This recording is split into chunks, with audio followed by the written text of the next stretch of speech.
আসসালামু আলাইকুম। আমরা অনেক সময় মনে হয় আমরা ভুল করে ফেলি। অনেক সময় অনেকে বলে কথার কথা বা অনেকে আগে প্রচলিত কথা বলে ফেলে, এটা আসলে চিন্তা ভাবনা করে বলে না, বা এটা বললে কি হচ্ছে সেটাও চিন্তা ভাবনা করে না। যেমন কোনো মানুষ বিপদে পড়লে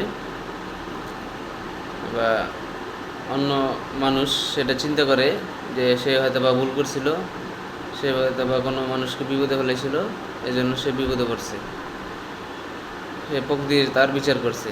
বা অনেক সময় আমরা দেখি আমাদেরকেও বিপদে ফেললে তারা যদি কোনো সময় বিপদে পড়ে কোনো না কোনোভাবে, সেটা বলি যে প্রকৃতির বিচার, আমার সেটা এটা করছে, সে প্রকৃতির বিচার পাইছে, প্রকৃতি তার বিচার করছে।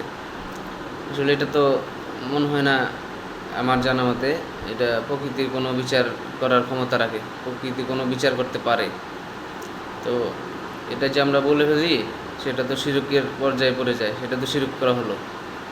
আল্লাহ ছাড়া তো বিচার করার ক্ষমতা নাই প্রকৃতির, কারো বিচার করার ক্ষমতা নেই এইভাবে।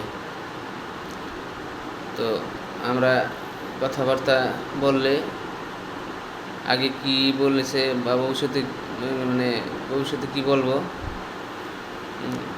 আর পূর্বপুরুষরা কী বলছে, সমাজে কি প্রচলিত, কেউ একজন বলতেছে সেটার রেস ধরে আমরাও বলতেছি।